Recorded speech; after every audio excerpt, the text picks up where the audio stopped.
Hello,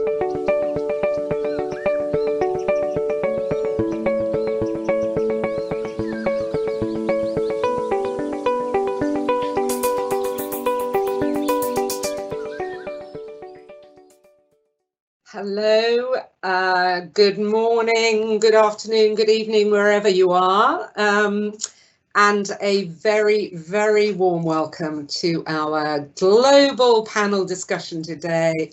Big thank you from me for coming to launch the British Council's Climate Connection programme and campaign. I'm Stevie Spring, I'm the chairman of the British Council.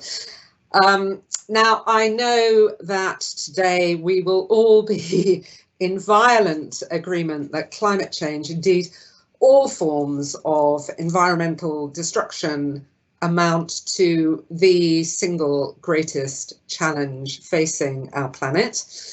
Government ministers agree, school children agree, their teachers agree, parents, grandparents agree, artists agree, David Attenborough agrees, and young people in particular more than just agree. In our British Council survey of nearly 40,000 young people across 36 countries, they all thought that climate change is the most important issue facing the world today. So great, we are all agreed. But what's that got to do with us at the British Council? What kind of cultural relations organisation do to help, and what's our special contribution going to be? Well, it's this November that the UK hosts the 26th UN Climate Change Conference of the Parties, COP26, as it's affectionately known, up in Glasgow in Scotland. And their heads of state, climate change experts, negotiators all come together to agree on coordinated action. They'll be taking some pretty tough decisions around emission targets and trying to put the world back on track to avoid the worst of the consequences of human impact on the Earth's natural balance. And in our view, cultural relations, which is really all about connecting people through the arts, through education, and with a shared language, is a really important tool for tackling, frankly, most global challenges. And we're very proud to be supporting our UK government's ambition for COP26 to be the most inclusive conference ever. Now, we already work in more than 100 countries to build connections, understanding, trust between people of the UK and other countries. And those connections and the engagement of young people will be even more vital as the challenges become even more stark. Young people are the ones with the drive, the creativity, the commitment, the ambition to make really positive change, but they tell us consistently and constantly about the challenges they face in really influencing that change. So we're working with them, trying to help by connecting them with our international networks and networks of artists, of policymakers, because our young people are the leaders, the scientists, the policymakers of tomorrow, the ones who will help solve the problems they'll otherwise inherit. So we're enabling work across generations to support positive behaviour change now and in the future. So through arts and culture and education and English language, our Climate Connection programme will bring together people from around the world to share ideas on climate change, to shine a different light, a different perspective on the issues we're all trying to see holistically, and to work together on new solutions. Now, that programme is only just beginning, but already we have 17 creative commissions, bringing people together from the UK and 28 other countries, exploring climate change through art and science and digital technology. We have a Green Careers programme supporting young people to build successful careers that help the planet too. For English language educators and learners, we've launched a series of lesson plans and a podcast to give learners the language skills they need to understand, to discuss and to engage with the issues of climate change. And we've already awarded a number of research grants. For example, researchers from the UK, Brazil, Pakistan, Indonesia, Vietnam, Egypt and South Africa are all coming together to tackle some very specific development issues caused by climate change. But change starts with conversations. And for today's event, we've got a brilliant panel of climate change experts lined up for what I really hope will be the start of an ongoing conversation leading up to COP26 and beyond. It's all about sharing ideas, sharing solutions and taking positive action together. So without further ado, I'm passing you over into the very, very capable hands of the wonderful BBC broadcast journalist, Graihagh, who's chairing our event. A huge thank you to you. Graihagh Jackson, the floor is yours.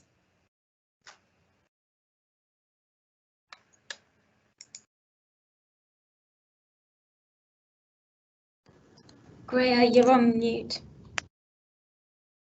Sorry, there's always going to be a technical glitch along the way, isn't there? I'll try and remember for next time.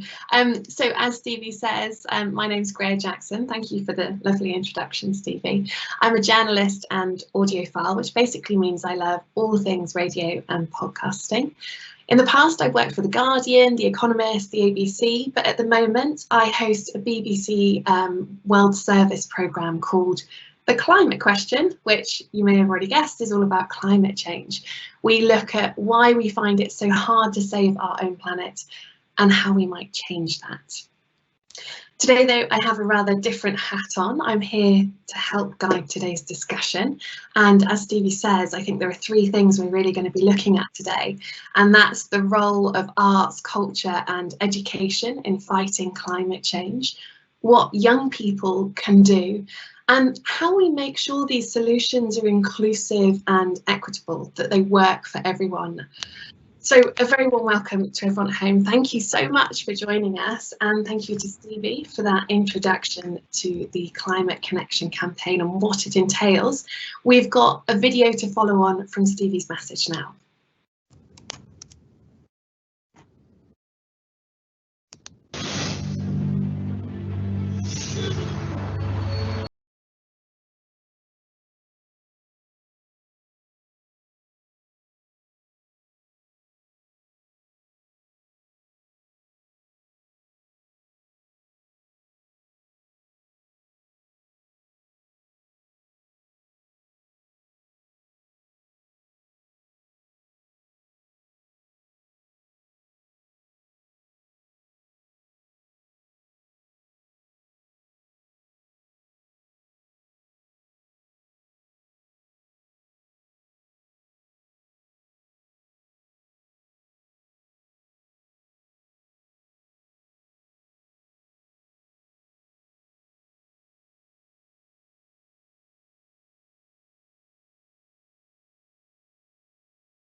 Right. Before we get cracking, there are just some important logistics that I need to run through with you. So there are closed caption subtitles available so you can read what I'm saying. They're available in English, Arabic, French, German, Italian, Portuguese and Spanish. So to do that, you need to find a button with CC on it. It should be somewhere at the bottom of your screen. If you click that, you can then choose your language. One thing I should say though is that it's computer generated, so it might not be entirely accurate. So my apologies if there are any mistakes. Right. With today's agenda, we'll start with a discussion and then we'll have some questions from you, the audience at home, if you have any. So if you're sitting there and one pops into your head, just type it into the Q&A box on the right-hand side of your screen. For me, that's that side, but it may be that side, depending on whether my video is reversed. You can ask questions anonymously, but it would be great if you could include your name and where you are in the world. We're just a bit nosy like that. And also, if your question is for a specific panelist, just make sure you make that really clear so I know who to ask. And finally, if you see a question that you'd like answered, hit the thumbs up button so we know there's lots of appetite for it and we can make sure we get it answered. We thought we'd kick things off with another video, this time from the British politician Alok Sharma. He's the president of COP26. COP, as Stevie introduced, is the very catchy title for Conference of Parties, and it's the biggest climate summit of the year, super important, happening in Glasgow in Scotland in November. So without further ado, here's Alok. Good morning. It's a pleasure to join you today. All over the planet, young people are leading the charge against climate change, whether that's through advocating climate action or developing climate solutions. And I've seen this myself when meeting young climate activists around the world, from Ethiopia to Costa Rica, from Egypt to Nepal. In every place I visit, I hear the same passion and commitment to building a better future for us all. And that is precisely what we want to do at COP26, the next United Nations Climate Change Conference that we will be holding in Glasgow this November. This is an absolutely pivotal conference for our planet. 6 years ago in Paris, the world came together and forged the Paris Agreement to address the threat of climate change, which committed us to limit the rise in global temperatures to well below 2 degrees, aiming for 1.5 degrees. And the science tells us that the 1.5 degree limit is critical. Indeed, every fraction of a degree makes a difference. A temperature rise of 2 degrees rather than 1.5 would mean hundreds of millions of more people affected, twice as many plant and 3 times as many insect species losing vast swathes of their habitat. But since the Paris Agreement was signed, we have not done enough. And now, to keep that 1.5 degree target in reach, we must halve global emissions by 2030. And that means taking action now.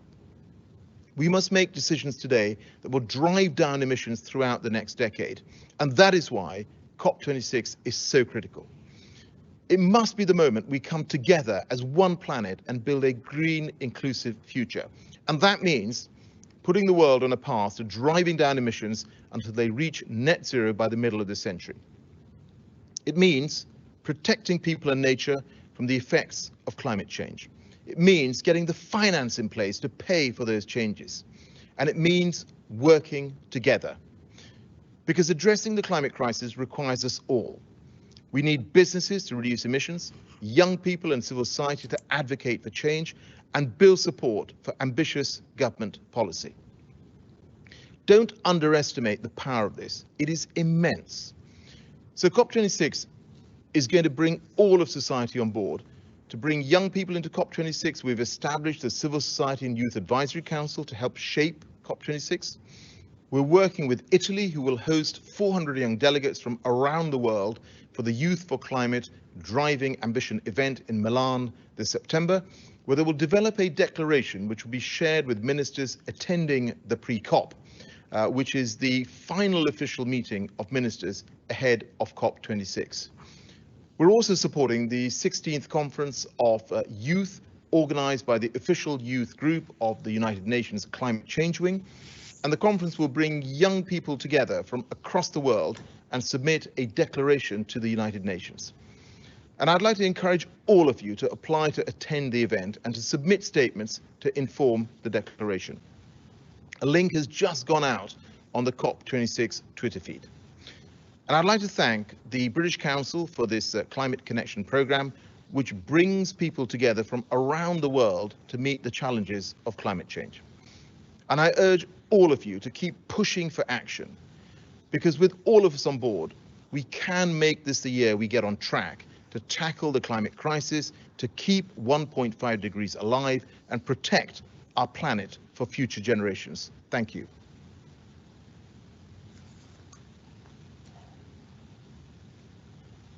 Thank you, Alok. Lots of interesting thoughts there to kickstart our discussion. Let me just quickly introduce our panel. We have Alison Tickell, founder of Julie's Bicycles, a leading non-profit helping the music and arts industry reduce its environmental impact. Alison, thanks for joining us. Briefly, just one quick question for you to begin with, because I'm curious. Why call it Julie's Bicycles when your name is Alison?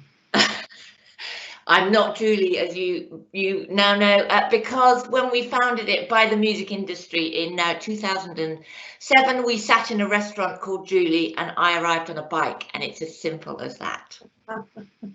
Very good. Listening in is Ahmed Yassin. He's based in Europe. Ahmed is co-founded Banlastics, really like this pun, an enterprise committed to reducing plastic pollution in the Middle East and North Africa.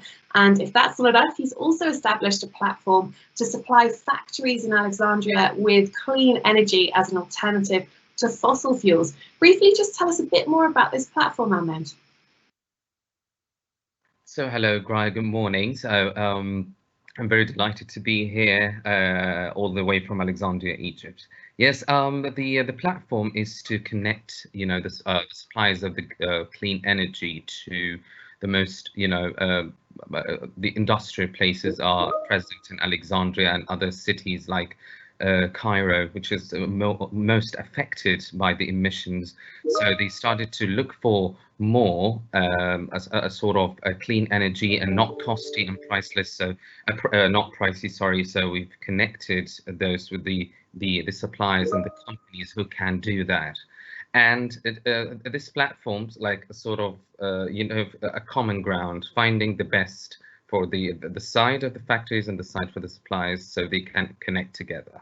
And it was my dream since because I'm from background as a solar engineer. Wow, it sounds like a lot of logistics involved. Our third panelist is one of the founders of ELT Footprint. ELT being short for English Language Teachers. He's also a researcher for the British Council's Climate Action in Language Education project. His name is Christopher Graham. Christopher, thanks for joining us as well. In 30 seconds or less, can you just tell me why you feel language education has an important role to play in the climate emergency? Well, in 30 seconds, it's interesting, both in Stevie's last word of introduction was together. Alok Sharma used the word together about 5 or 6 times, and on the slideshow the word together was there. It's a global crisis, together's the thing, and I think language, and particularly the English language, it does unite people, and if we don't unite, if we're not together, we've lost the game. So together, that encapsulates everything for me. So I want to start off with talking a little about the inequality that we're seeing with climate change. As you say, Christopher, climate change is a global issue and its effects are being felt by everyone, but actually in developing countries, people are being disproportionately affected. And I wondered, Ahmed, what effects have you been seeing and experiencing in Egypt? Yes, Alexandria is really affected by 2 things, but the most important, problem that we have to tackle is the plastic pollution. And we are a Mediterranean city, so we are a coastal city lying in the sea and infested with plastic, floating everywhere on our beaches or our waters. Which gives us a sense that we cannot really control that pollution anymore, and the plastic pollution anymore. And everybody is trying to find out a solution, but they don't understand how it started. And the problem is in Egypt that we don't have any controlled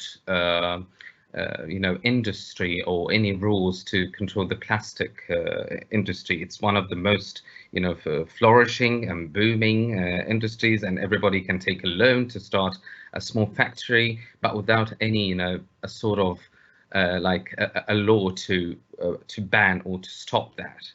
The emissions to come, because we are somehow we are a developing country, are we going to be developed more and more? So the emissions are really increasing. We've got industrial cities that now are really closer to our own cities or residential cities. Now you can find it on the outside zones or the areas which is as a sort of the gates of the city. And these emissions are affecting now, because especially the black carbon or the carbon monoxide is now having a good portion or a part of our atmosphere. And now if you like walking around in Cairo, for example, you can see a sort of a black black nose on here, because it's the carbon is a sort of accumulating in your nose. Third is that the biodiversity, and it's really threatened by removing some sort of trees, and also the desert itself. It's been contaminated with the going for or digging for petroleum or oil. So that's the main three things happening in Egypt. The sea now is getting better because the people now understand that there is a problem and they're affected by climate change, especially Alexandria, because we are threatened to be drowning in the sea after 50 years. Okay, so I mean, it sounds like you're experiencing a whole wealth of problems, from pollution and all the associated health effects that come with that, as well as rising sea levels, plastic. I mean, there's a whole wealth of things here. I mean, Alison, Ahmed's looking at plastic and energy and pollution, but you're looking at how an entire industry, music and arts, can reduce its footprint. And I don't imagine many people think of arts and music having much of an environmental impact. So where are the emissions coming from in that sector? What's causing them? So the first thing to say, Graihagh, is that all of us need to respond to this, however big, however small. Everything matters. And the second thing around that is to say that actually no industry, no individual, no company actually is disconnected from everything else. So you'd be surprised at the scale of impact that the creative community has. Just as an indication of that, it's worth understanding, first of all, that fashion is the second highest, most impactful industry of them all, and beyond the oil and gas industry. And the second thing to say is that the supply chains of the creative community are huge. The festivals are huge, the venues are huge, the tours are huge. But the key principle is that everything matters, and it's a globally very interconnected industry. So we have emissions from every other source. We have them from buildings, from our events, from our productions, from our travelling. Audience travel is really big. But I think the point really that I'd like to make is that the arts and culture both have an exponential influence beyond their emissions. So we do an awful lot more than simply help organisations or individuals to reduce their emissions. It's really about how the arts and culture can reframe this whole wonderful collection, actually, of interconnected issues. Plastic is very similar to, and is very deeply connected to everything else. And rethink the narrative, rethink the values that sit underneath it. So it's both that adaptation, that mitigation story that the arts and culture need to do alongside the rest of the global economy and the rest of the global communities, as well as this exponential capacity to express, narrate, feel differently. Right, and just to give people a real sense of the kind of solutions and adaptations that you're talking about, can you give me an example of perhaps a project to help people understand that? Yes, of course. So Julie's Bicycle works right across the cultural sector in buildings and festivals and productions.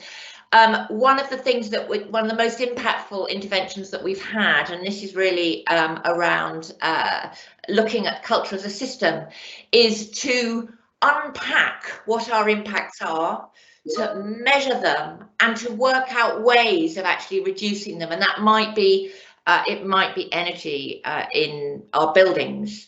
So that means really, at its simplest, it's really understanding, measuring those impacts, and then putting in place a long-term roadmap to bring them down to a net zero position, a net zero carbon position. And you can apply that in pretty much every part of the work that culture does, including even the work of the artists. And so we've done a lot of that over the last 13 years or so. And actually, people are longing to hear how they can take action. So the amount of creative and practical responses that have taken place over the last 13 years has been really exciting. People are just longing to respond to this with action, as well as with hearts, heads, and bodies. I am told that we have our final panelist. He's a little late joining us because of technical difficulties. Rishika Das-Roy has a huge wealth of experience in climate change policy and disaster risk reduction. She joins us from Oxford Policy Management, based in India. Hello, Rishika. Welcome. So we've just been talking about the role that arts and culture can have in helping us combat this climate crisis. What role do you see for culture in the climate crisis? I think it's a really important question to address, because climate change is not one thing and it doesn't impact individuals in any one way. So the more champions we have for the cause who can sort of draw parallels between how climate science can translate into everyday impact in our lives, the better we will be to engage with the discourse. So if we communicate it in terms of jargon or, the grammar of climate science, it's not going to make sense to anyone, let alone cause action downstream, right? So the best way to engage audiences is through culture. So if you can explain climate change and its impacts on our everyday life through art, music, language, that is a great way of making action on climate the norm. Christopher, you mentioned before that you see a really important role for English language. What about teachers? Well, it's interesting. I mean, there's my favourite statistic is from a couple of years ago. British Council stated at any one time, 1.5 billion people in the world are learning English. That's billion with a B, not million.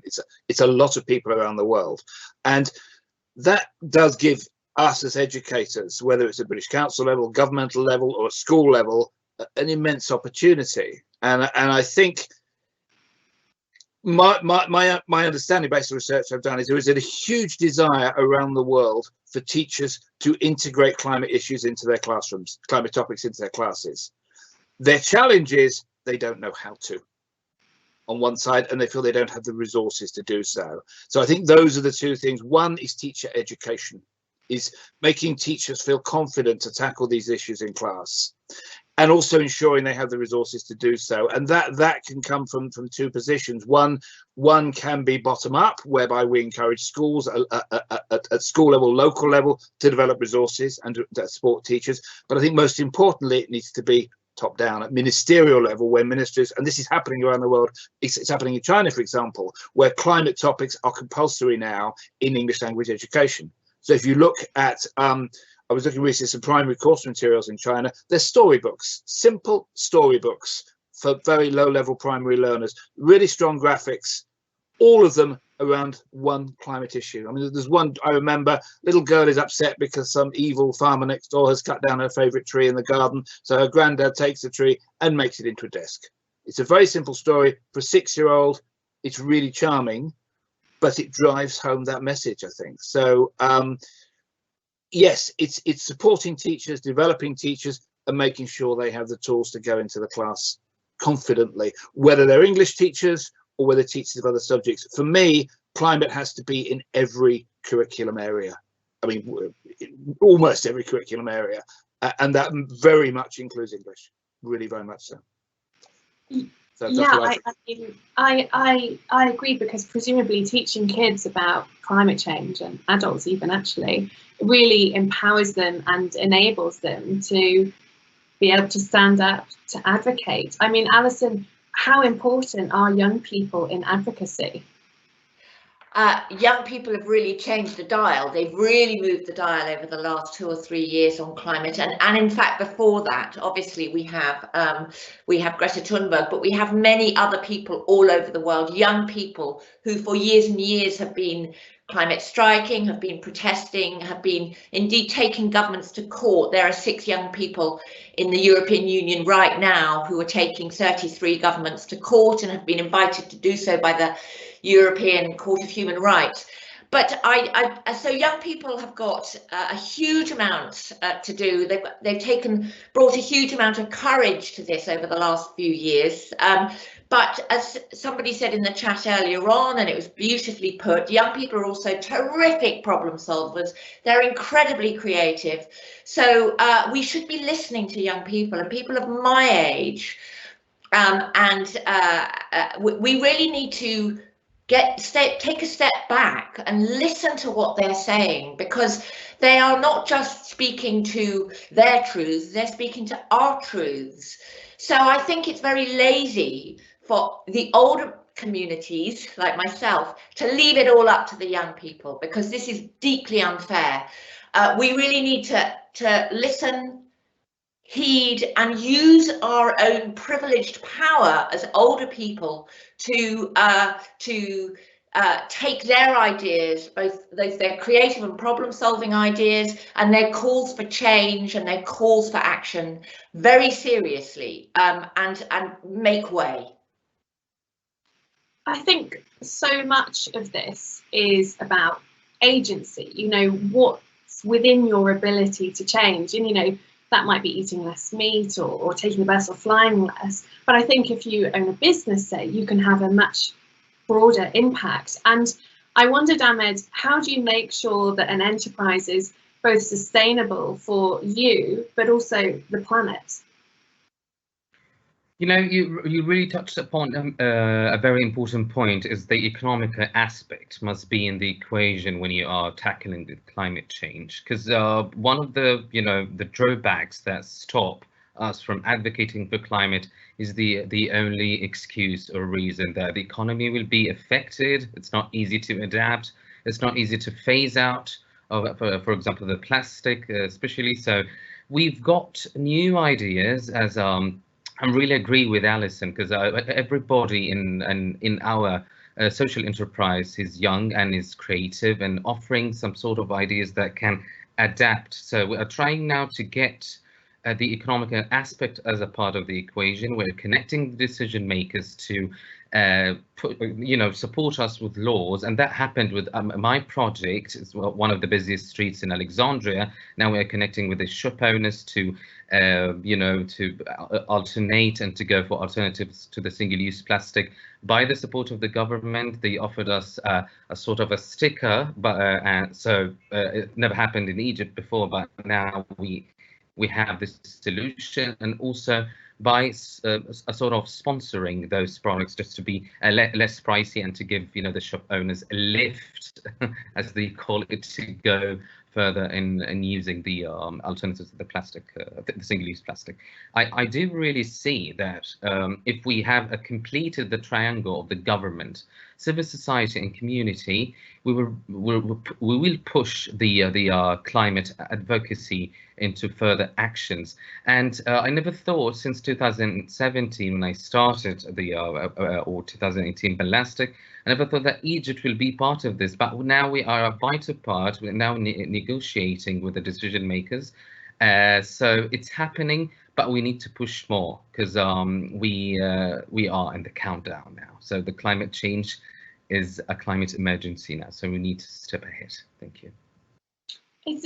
It's interesting that you talk so much about policy and subsidies and law there, because something you often hear is that how individual changes like plastic-free toothbrushes or metal straws is just another form of consumerism, and it doesn't make that much of a difference. And therefore, all of this change, this burden of responsibility, needs to come higher up the food chain from politicians. And Rishika, I wonder, is that where the burden of responsibility should lie here? I think, again, climate change needs a basket of options to solve. So I think it's not very fruitful to have these conversations about, and it happens very often in the country where I'm from, where you want decision makers at the top to have everything top down and come from policy directives. But in real life, consumers have the power of money. So if they don't want to put their money into products which don't have ethical supply chains or don't take a stand on emissions, it can and it will change businesses.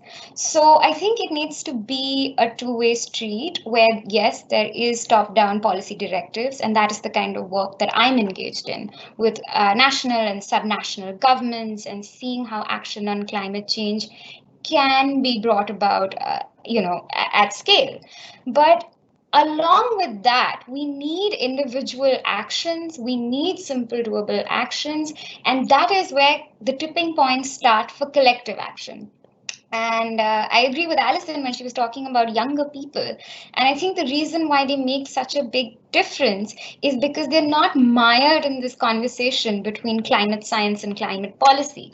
They see the challenge and they're like, hey, this resonates with me and my lifestyle choices. So what can I do? So I think, it has a lot to do with transformative change, and that just can't come from government. It needs to come from us. It needs to come from individuals. It needs to come from businesses, and it needs to come from the whole spectrum of society. Christopher, what do you make of that? Do you see that there are many layers here and therefore many layers of responsibility? Yes, absolutely. I mean, a couple of things I'd like to say. First thing, I think the feeling of changing your toothbrush or whatever is sometimes dismissed as being a bit gimmicky. I think that is a very good way to turn the person in the street, as it were, away from climate change topics. If people feel the small things they are doing, they have some involvement, that must be good. Because I think one of the problems is alienation. A lot of people, I can't do anything about this. They say, I can't change it. So they just close their eyes, close their minds. We need to feel, yeah, I'm doing something. It may be very, very, very small, but that may lead me to do something a little bit bigger. But I mean, a lot of the education projects around the world that I've watched and had discussions with are seemingly very small. Togo in West Africa has a big problem with plastic bags. Both the way they're disposed of and the fact that actually people burn them in their homes sometimes, which is both dreadful for the climate and the toxic effect is very poor on people as well. The English Teachers Association in Togo had the idea of introducing issues literally around the plastic bag use and disposal into their school system. They wrote the materials, they integrated it into the classes, they trained the teachers, and there appears to be a measurable improvement. There are now places where you can put plastic bags when you finish with them rather than just throwing them out the taxi window. There's actually measurable change. And it's a very small scale project, but with no money.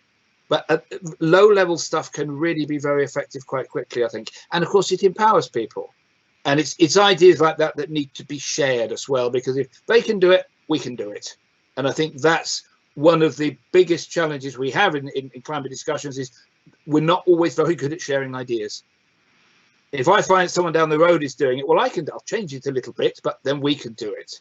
And that's why these conferences are so important, I think, anyway. Couldn't have said it better myself, Christopher. Thank you. I just want to whiz around you all quickly now before we go to some questions from the audience. So that's a reminder to everyone at home to get typing those questions now. And remember, if there's anyone or any particular question that you like the look of, give it a thumbs up so we know that one's really popular. Q&A box, right-hand side of your screen.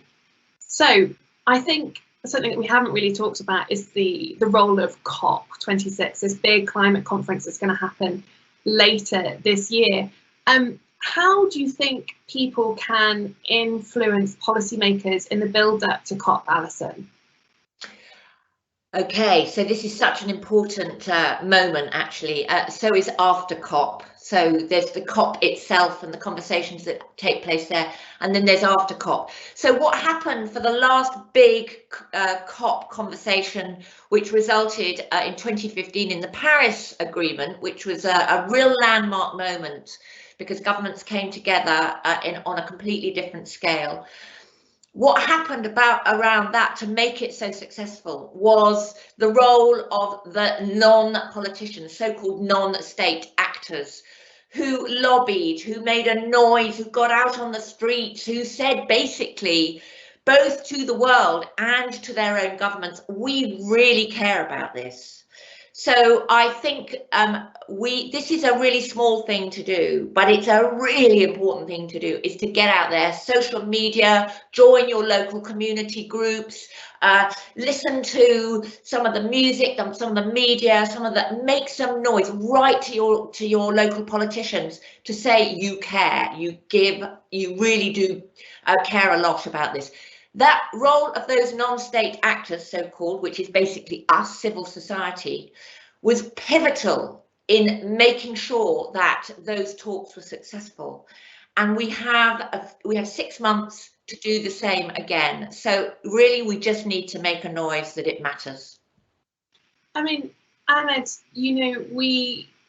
Alison mentions this really important COP in 2015 in Paris, where we agreed to try and keep temperatures as close to 1.5 as possible. What do you hope will be tabled this year that has been sort of previously overlooked? Like, what would be your one key thing you really would like to see come out of this conference?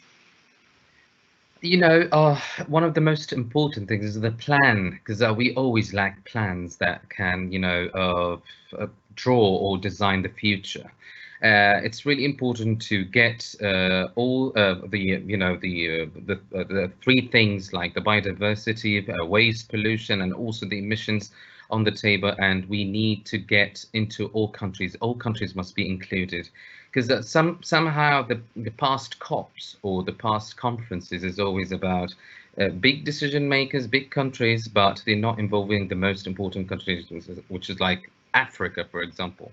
We need this year to have Africa as a vital part of the to be joining the treaties that can be drafted or done, and we need to connect the governments as a sort of a union that can work on climate change only. So not just to wait for conferences every year just to come out with the results, which is maybe it can be implemented, but we don't know. It needs to be like the treaties, like the trade ones or like the aviation ones. It's the same issue. You have to treat it like a very important thing which is happening on a daily basis, and that's what I'm looking for. Also, my dreams to, of course, to have a big ban to the single-use plastic around the world, because now our seas are threatened and the oceans are threatened. I'm not really happy about hearing the news that we got a massive patch in the oceans in the size of Texas state, or maybe the size of Egypt or the UK. It's really sad to hear that, and people now are thinking about what we can do just to clean up the med and the oceans. And it's a very difficult process, and those plastics are breaking down into microplastics, are going into our waters, and then it's entering our life cycles. That we need to act, and I think I agree with Alison when she said the post COP26 is very important than the during. We need to go further for the actions. So, and I do see that the young people leapt into action more than just talking. So I'm hopeful. I think, Ahmed, you touch on quite an important point here, and that's all around climate justice. The developing world is feeling the effects of climate change most keenly, and yet has done the least amount of damage in all this. And so, Rishika, I wonder, how do we make sure that big meetings like COP are make sure that the solutions are sort of inclusive and equitable for everyone? So I think the reason why it's been so hard for developing nations to come on board and take binding emission targets is because of the question of equity, right? So there is this concept of common but differentiated responsibility, which was a Paris jargon. But I think leaders have now realized that this is a conversation that leads to a stalemate and delays action on climate change. So what developing countries, especially say India, needs to focus on is, yes, we need to develop, we need to grow, we need to prosper, but we can do that using a different technological framework, right? So renewables are the cheapest that they've ever been in the history of renewables, right? So what is it that you can do to bring the maximum bang to your carbon buck before you start phasing out? So they're not necessarily trade-offs, and it's important that people who work on climate change steer the conversation from these trade-offs and try to see how you can come up with different models of growth. And that is not exclusive of equity considerations and gender considerations. Now, to speak to your point on gender equity, inclusive societies, the best way of doing it is to having localized, context-specific policies. So if you're going to have top-down policies that don't take into account people who are vulnerable and actually affected by climate change, and you don't treat them as equal participants in the process, you're not going to be able to come up with policies that solve for large masses, nor are they going to be effective. So the best way is to co-create some of these solutions and see how you can scale them up. I think that's it's really interesting. Again, it comes back to policy again, about making sure that this is equitable and inclusive. I mean, Christopher, what would you like to see? How would cultural relations play a role in making sure that these things are inclusive and they are equitable? Well, for me, the key, just going slightly back to the conversation about COP, I would like to see the presence of COP and what it's trying to be, what it's trying to do, to be on the agenda in every classroom and every school in the world. Now, I know that's a big dream, but what concerns me is as Rishika was saying, in a sense, it's very extracted. There's something that happens up here, but these local context, nuanced solutions are so important, because I know from conversations I've had with teenager students around the world, well, it's dreadful, this, all these dead polar bears and all this, but it's nothing to do with me, because I don't actually see any results of it. In fact, you do. I had a conversation with some students in Central Europe who were very, very dismissive. Well, it's nothing to do with us. And I said, you have floods, don't you? Oh yeah, my grandmother's house got flooded. And slowly the penny, actually there is. So it's getting that local cultural specific, context specific messages really pushed through the school systems. And that does require engagement from the Ministry of Education. It requires, equally important, I think, engagement from the community around the school. I like to see schools plugged in to local initiatives through the mayor's office, through the council, however things work. And I've seen this in our project I've been watching in Algeria. They've plugged in, they've got the mayor involved, they've got some funding from a certain organisation, the ministry involved, and the school is not only introducing climate education, but they're also putting their own footprint as a school under the spotlight as well. So local context specific for me is absolutely fundamental to achieving any degree of equity. It has to be some understanding this impacts on me and us and what we can do about it. Now I think we're going to get some questions from the audience. We've had loads of really fantastic questions coming in, which is great. Thank you for everyone who's put them in. We'll try and get through as many as possible. We've actually had lots on the curriculum. So I'm just going to read one out. This will be for you, Christopher. It says, hi from Tunisia. And as an English teacher in primary school, I'm wondering how I can inspire my learners to really engage in the vital issue, despite that in our English programme, there is nothing connected to environmental issues. Well, that's interesting, and I know Tunisia very well, actually, and I've worked there. The various things to think about. One is a point I actually made before, to ensure that any exemplification activities used in class have very much a local twist, a local context, because that engages students, I think, very, very, very well. I also think that increasingly young people are engaged internationally because of the internet, because of the way they operate online very smoothly. They seem to be much more interculturally fluent, if that's the term, than older people are, because they're very used to working online. To encourage Tunisian students to engage with students from Brazil, to encourage with students from Togo, to engage with students from Australia, wherever in the world, I think that is also a way, because they begin to pick up the sense of what's going on in other countries and why we all need to deal with this. But I would also, and this is not an advert for the British Council, I would also encourage teachers to visit the British Council resources. The project I've been involved in, we have produced lesson plans, professional development programs. We put over 2,000 teachers through a series of programs that we only launched a couple of months ago. There is lots of free resource available online. But I think local context, but also encouraging students to network outside, which they're probably doing anyway on those various social media platforms. Alison, I think this is a good one for you. No name or where they're from. Don't forget to write those things in so we can name check you. What would your suggestions be for increasing the use of culture and arts to spur climate crisis behaviour change at a community or societal level?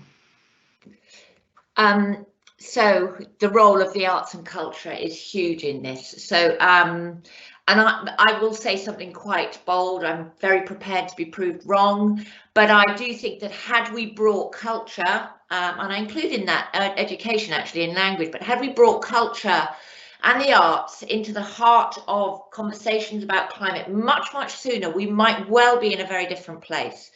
Because of course culture has a huge role. It's both in terms of taking action, so embodying a different set of values and how that is felt.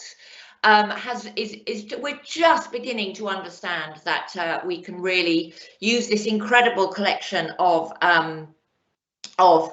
lifestyle behaviours, of ways we live, to reframe this really differently. I think culture is not, it's as diverse, how we do this is diverse, as diverse as the communities and the expressions of this as there are. So there isn't a single silver bullet. But I would say, and this is in response to some of the questions about policy, cultural policy really does need to catch up. Globally, it really needs to catch up, so that at the heart of cultural policy making, which Christopher, you're absolutely right, really does need to be rooted in specific local, regional, national contexts. At the heart of cultural policy, we actually build in climate and the environment as a really core, both constraint, which is a creative constraint, but also a commissioning opportunity. So that culture really can speak to this issue, because people across the cultural community are longing for it to do so, but really need capacity building. And one other thing within that, the idea of the just transition, climate justice, a new green cultural economy is absolutely fundamental. There is everything to do in this place, and I think we just need to make sure that that dynamic between cultural communities, creative people, and policy and investment really does start to work very creatively, so that culture can do its wonderful stuff. Rishika, there's another question that I think would be a good one for you. How can we come together as a world from utterly different diversities to accept the same rule, to accept the same purpose, to fight climate change? So there are different ways of sort of answering this question. The first is that the very idea of the world, or different constructs that we hold valuable, be it livelihoods, relationships, the way we operate in the world, what we think of each other, is going to be forcefully altered because of climate change. So there is an undeniable and irreversible truth to climate change. Now, the impacts of it are varying. It impacts different people differently. There are winners and losers to climate change. But fundamentally, even though different people have different approaches, it is one such issue that undercuts all other sustainable development goals. It has the power to reduce any sort of material advancement that we've made in the past century. So individuals who might feel effects in clean air or clean water versus individuals who might see changes in the food production all need to realize that you can't put climate change in a silo and not expect negative spillovers into their parts of the world. So even though approaches are different, contexts are different, there is a reality with the climate science, and there is a reality of the climate projections, which should be uniting all of us. And the second thing that I feel that can unite all of us and bring everyone onto the same table is how we communicate climate change. Because yes, it is a global issue, but for it to be able to relatable to everyone, we need to find those hooks. So you might be motivated with the concept of cycling and low carbon transport or non-motorized transport. Someone else might just not care about the climate and cares more about their morning coffee. So you break it down to them about how things that people hold valuable in their lifestyles, ranging from chocolate to coffee to beer to wine, is all under threat because of changes to temperature. So we need to realize how we can bring more people to this discourse in finding those entry points or those enablers that can help everyone communicate climate change more effectively. So that's one big way of sort of bridging those gaps. Ahmed, we've got a question in for you. The question is, how can industries, businesses and individuals be encouraged to minimise the use of plastic and single-use materials? Because this has proved to be a devastating problem in the pandemic as the use of single-use materials has skyrocketed. Yes, the technology is really one of the greatest a motivator for this, because people think that we don't have alternatives, we don't have of course any a solution to the problem. The solution is there. It's about how they are trying to economize that the plastic is good, and it's and they're trying to market for it, but the alternatives are there. And if we've spoken, for example, about what happened in Egypt, because the Ministry of Health out of nowhere said that we need to change to use the plastic instead of the reusability because of the COVID-19 and stuff. But we've reached out and we've spoken with them that it's the need of this is we can use another alternatives that can be working there. The point is now is how to market for those alternatives, and we need more. We need more things. Sorry for this. So the most important things is how to work and give the people the alternatives itself. Price on a price level, you can do this, but we need the motivation or the push of the government.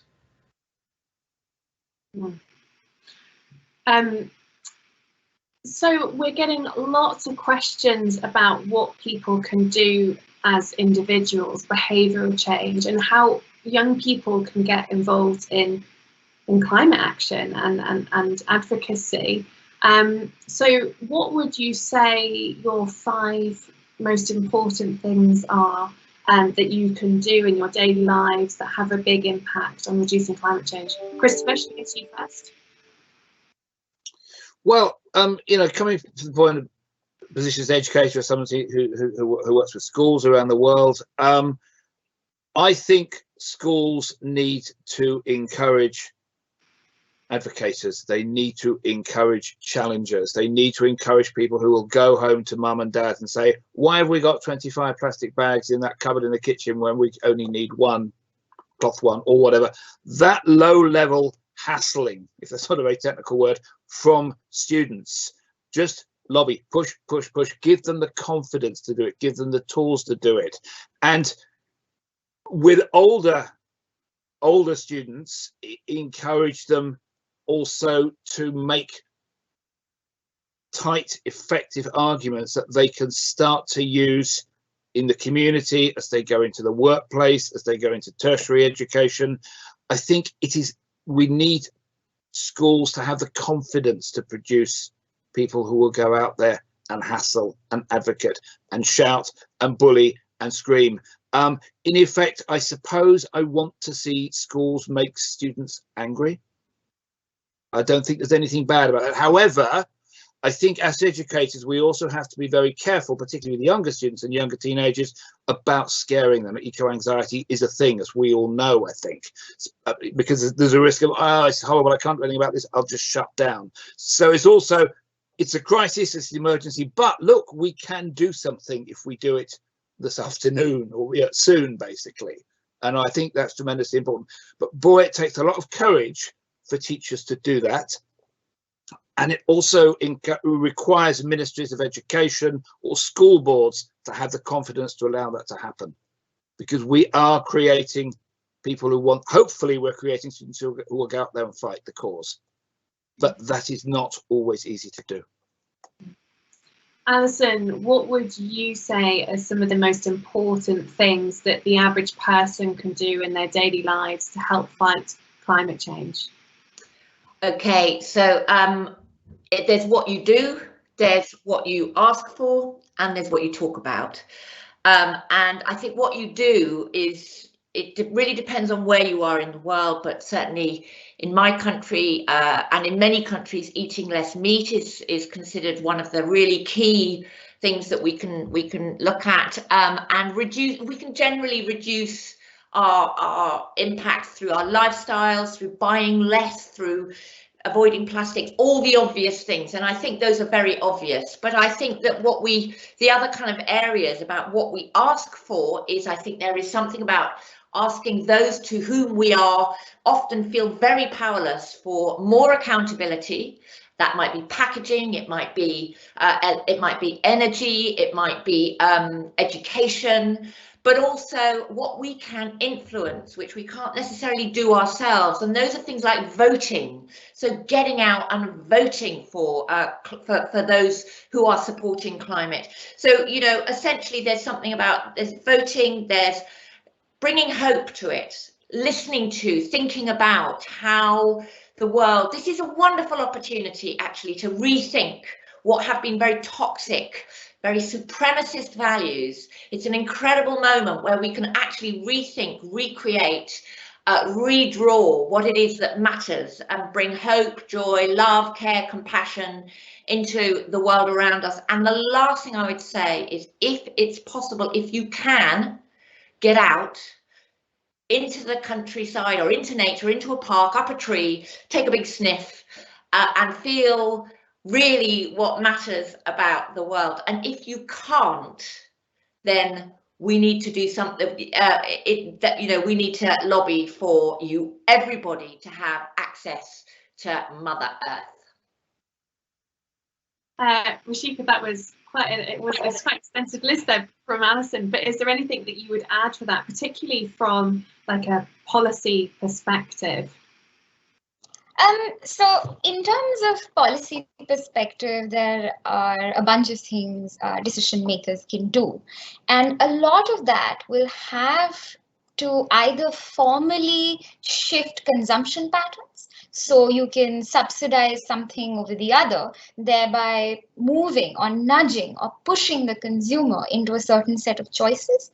And the other thing that is also open to bringing about individual action is behavior change that comes from civil society and trickles down to the population level.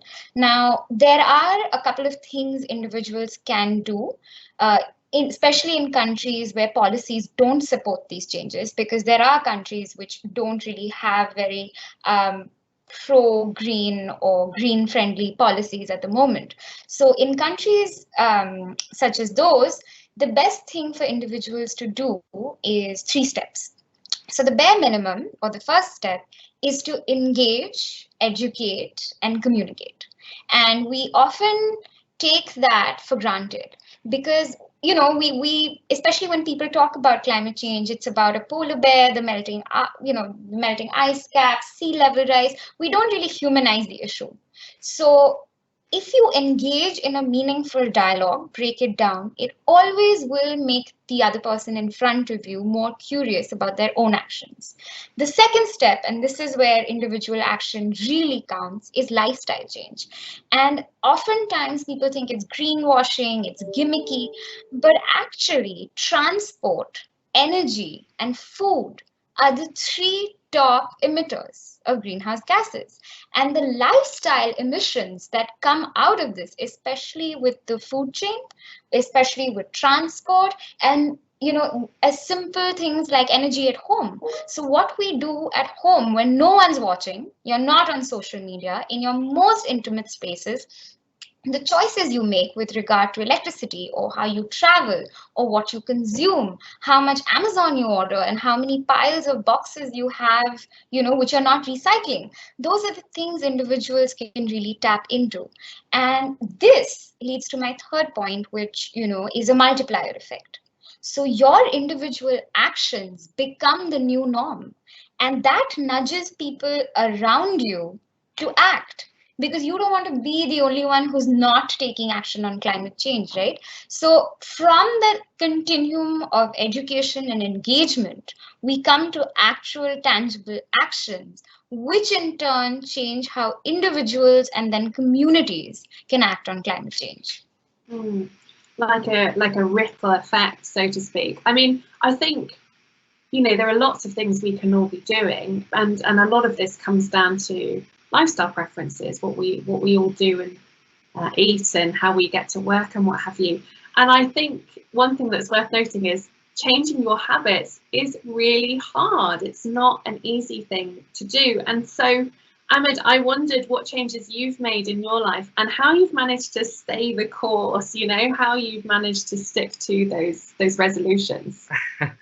Yeah, the question, that's really brilliant, because I'm becoming minimalistic in all sense of the ways, and trying to get my consumerism to be at the lowest.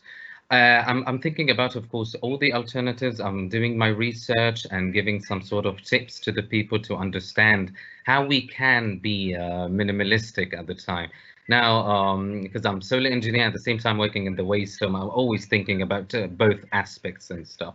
So starting in this, I made a sort of, a calculator in my house to calculate the amount of plastic that it's getting in, because I'm not using plastic, but I cannot really push my mother to do so. So I'm trying to to help her to understand the situation. Also, calculate the amount of electricity and the water, of course, consumption. So I'm advocating this to the my friends by giving them the tips on how to make it easy to adapt for it. And the adaptation is not really that difficult, but the problem comes with that you're not really offering the right solution at the right time. For example, you cannot really shout at anybody to say, no, you don't have to use plastic and you have to be so angry and aggressive about it. But when it comes with a very nice, for example, giving him a tote bag with a very nice design, and it's easier and make his life easier in a way or another, that's the good way to advocate for it. So my adaptation was, it took time, of course, but now it's easier. I felt like I'm not really burdened with waste. I always have to segregate or go to, oh my God, I have to get the trash out, or the bag full of plastic. Now it's easier. I'm trying also the best. For example, the plastic bottles, now we're using dispensers not to, decrease the amount of plastic bottles. I do like to give examples just to people understand. So hopefully that's was working. Yeah, I think a lot of this is about trying to create new habits, and sometimes those habits can be helped by nudges, as Rishika said, you know, some really good examples of this, of smiley faces on your energy bill, for instance, when you're doing particularly well in comparison to your neighbours, you know. But I think a lot of this needs to come from us as individuals, and they say it takes 30 days to create a habit, don't they? So try it for 30 days and see how you get on, and maybe not try to do too many things at once, otherwise it might become a bit overwhelming. I'm really sad to say that is all the questions that we've got time for, I'm afraid, because there's been so many fantastic questions coming in from all over the world. The reason is because we have an award-winning author and climate change activist, Neil Gaiman. He's recorded a message especially for us. So here it is.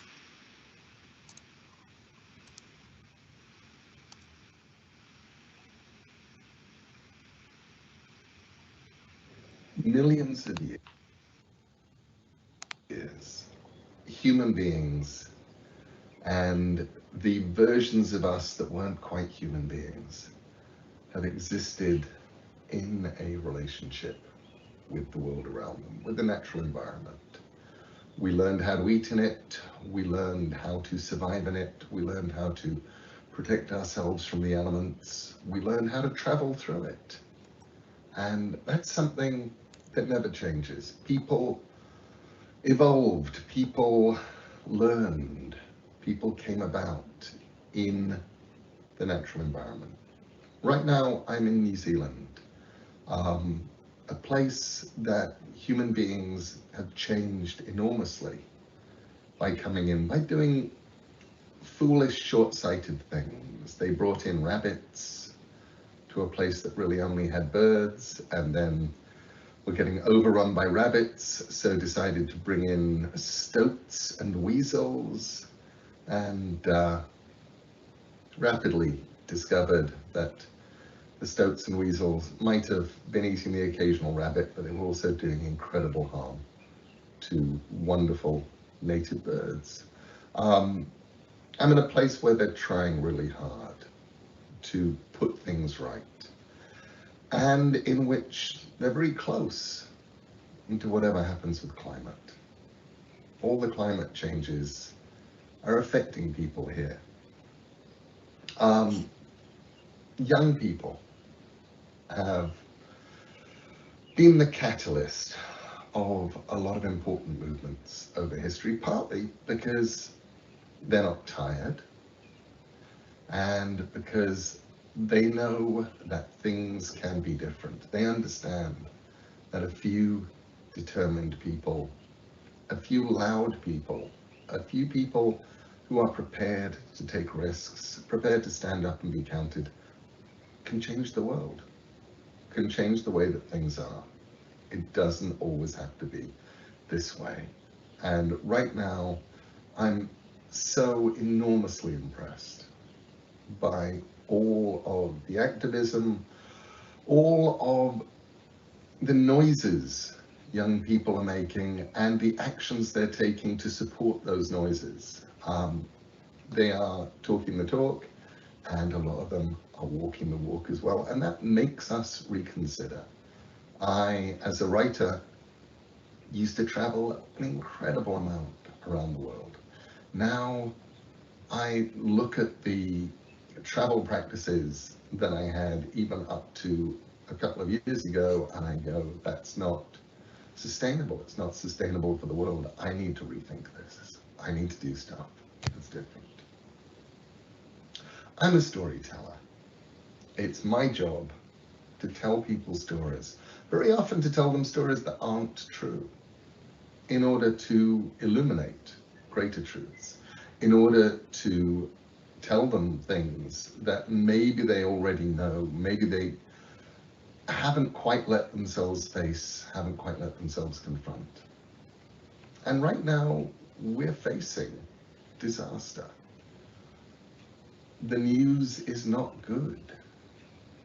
Every statistic, everything we run into shows us that there are big, big problems that are happening now, and those big problems will cause more problems.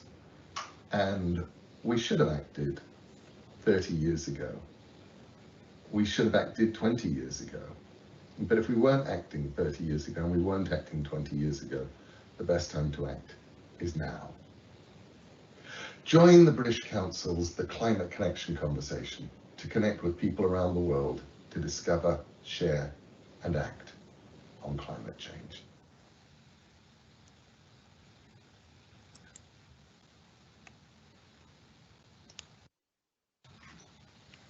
You're on mute. Oh, sorry about that. The time to act is now. I couldn't have said it better myself. Thank you, Neil Gaiman, for sending in that special message for us. Alison, what are your hopes for the future against climate change? So, although it does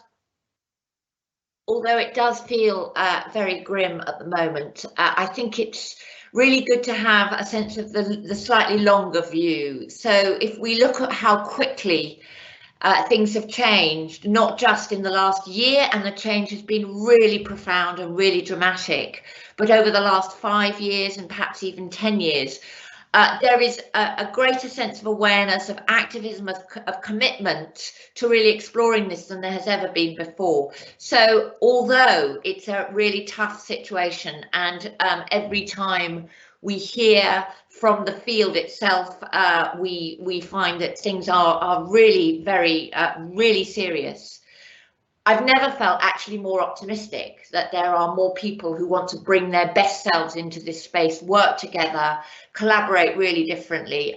So I think we're just going to see so much more around really hardcore climate action from civil society, from political society, and also from scientists and experts revealing what's happening for us to get in there. So actually, I feel really optimistic that the really big issues and the interconnectivity is being better and better understood, and the drive and the passion for change is just flourishing at the moment. So I feel quite good about it all. Rishika, do you share Alison's optimism? Do you see the same sort of action in India where you are in the world? Perhaps I'm slightly more cynical. I do share the optimism, yes, but I also feel that this is going to be a critical time for climate change, or people who work in climate change, or people who want a better world. And that's particularly because the climate change conversation is coming home. And what I mean by that is that we've had all these international conferences and we're gearing up for COP26.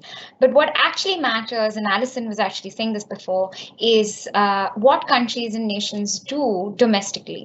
So climate change for me, and the two main things that I want to focus on in these comments, is that the first is that at some point we need to make the linkages between climate and governance, because climate change is going to soon become a governance issue. And with COVID-19, we saw that when something catastrophic broke out, it crippled institutions. And in countries which are already really vulnerable to climate change, especially in Asia, Africa, Latin America, these institutions are weak and more fragile to begin with. So repeated climate events or shocks and stressors are going to send them into complete systemic failure. So for me, it's very important that we focus on these practical aspects of how governments and institutions relate to climate change. And the second thing that I feel is really important for this year is that we mainstream climate change into different conversations. And I think today is a very important step in that process, where we're linking it to arts, culture, education. And I'd like to see more of those sectoral connections made, because later this year, when people are debating net zero emissions, it's not going to matter as much as, thinking what will it take for India to have an energy transition? How are we going to talk to distribution companies? How are we going to price renewables? What is our renewable policy going to look like? So all of these sectoral, tangible, and institutional factors need to come into play. Ahmed, how do you see the future in the fight against climate change. Are you hopeful, or are you more concerned that we need to be acting now, like Rishika says? No, I'm very optimistic because 5 years ago I saw a very dull picture, but when I saw, especially my government or other governments trying to work on very important issues like the emissions of the plastic pollution and other things related to the biodiversity, it gave me the hope that there is a thing happening in especially in Egypt, because sometimes people think that it's always happening in the developed world, but now it's happening here in our country. I would like also to highlight that I'm very happy that we have the biggest solar power plant in the world. Now it's in Aswan, southern part of Egypt. So that gives me the hope, like now we are going. It will produce more than 16 to 20% of our electricity. So we have hope. I'm optimistic also that the youth and inclusion is very massive in the COP26, thanks to Alok Sharma. I mean, Christopher, one thing that stands out to me is that we have been talking about climate change for 2-3 decades at least. I mean, what do you say, or how do you feel about the fact that we've been talking about it for so long? And what would you say to people who are feeling a bit disheartened by the fact we're still having this conversation, that people still need to be convinced? I think that's a really important question, and I have bursts of optimism, but they tend to be sort of knocked back a little bit. I am still shocked how many, speaking from the UK about the UK, how many people don't seem to either understand or don't want to understand or want to deny the crisis that we're in. It's really not unusual. And as you say, we've been at this for quite a while. So, of course, the youth activism is incredibly positive, and that ultimately is going to lead to change. And as I said before, we need to get schools engaged. But I have to say, I had a burst of optimism this week, actually, because the G7 conference, which is in Cornwall, I can't remember next week or the week after, a bunch of the investors, the merchant bankers, have got together and said to potential partners, we need to know what you're doing about Paris before we give you any more money. Now, that's a really interesting thing, because you wouldn't necessarily associate investors with those kinds of dialogue. So I assume they are being lobbied, they are being pressured by their owners, by people who invest. So those bursts of optimism do come up. Ultimately, I hope that the activism will give governments the confidence to think this is what the people want, this is what we need to do. Because ultimately, I do think increased regulation will become a thing, enforceable international legislation that actually works. And I hope that seeing what young people want and are saying, and also older people, the investors and other stakeholders, will let governments think, we've actually got to do this. Because I'm old enough and cynical enough to think a lot of organizations won't act unless they're required to, unless there's some kind of punitive regime around it. It's a bit depressing, but I think that's probably where we might end up. And I think it might have to, and it's going to have to be pretty soon, because like you say, 20 years down the line, yeah, sorry not to be chirpy. Yeah, we don't want to find ourselves in this situation. No. And I think the only thing I'd add to that is that the amount of pledges that we've seen in the last just the 6 months, we've seen China come on board and say they're going to be carbon neutral in 2060, and that led to a whole spate of pledges across Asia, which I think is really exciting and a sign of good things to come. There are a few people who still haven't committed. I'm thinking of Russia, for instance, but I don't think those are grounds for hope. And I think this is where COP becomes really important, where these forces all come together, these powers come together, and we hopefully get some change and some action. We are rapidly approaching the end of our time together, I'm sad to say. So I wanted to thank you, our 4 panelists, so much for taking the time to answer my questions and the audience's questions, and also to thank you to everyone who joined us and stayed right until the end. It's been an action-packed morning. It's probably the most I've learned before I've had a morning coffee in a long time, and I hope you've all enjoyed it as much as I've had. I'm going to pass you back to Stevie, who has one final message for you. Oh my God, I absolutely loved that. That just flew past. I can't believe that we've run out of time. Absolutely loved it. Thank you so much. I echo everyone in the audience who joined us today from all around the world, but great questions. I'm going to keep them and save them and cogitate. And I join Graihagh in saying thank you to fantastic panel, great wisdom coming out of everywhere and lots of different spotlights being shone on our statue. And I really hope that everybody else enjoyed the event as much as me. I took loads and loads and loads and loads of notes, just some wonderful phrases to adopt: engage, educate, communicate. Don't put climate change in a silo. Thank you, Rishika, in particular on that.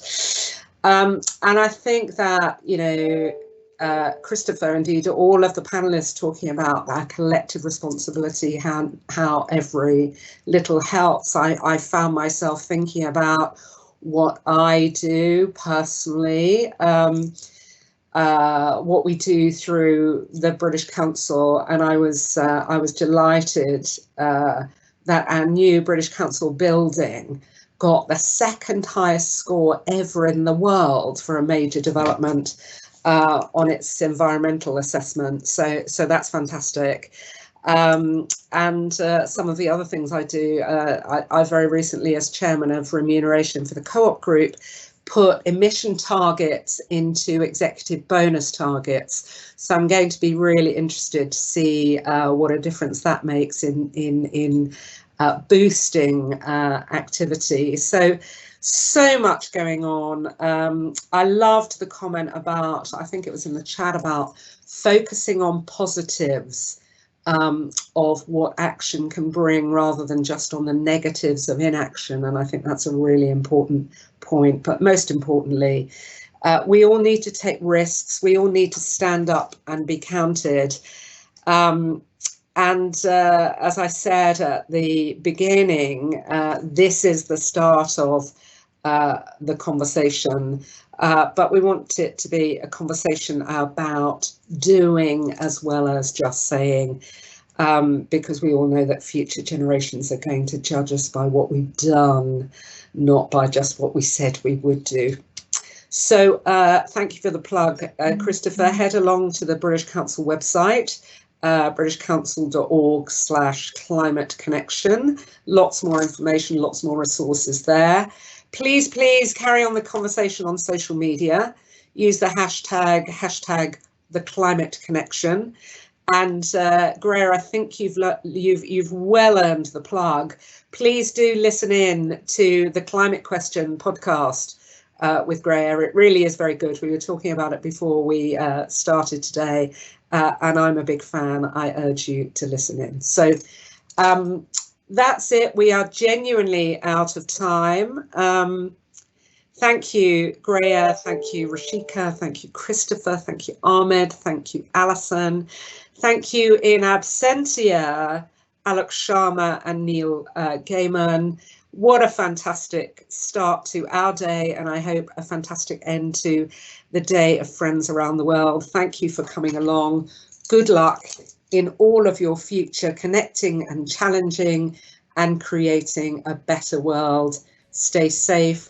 Have a good day. Thank you all. Bye.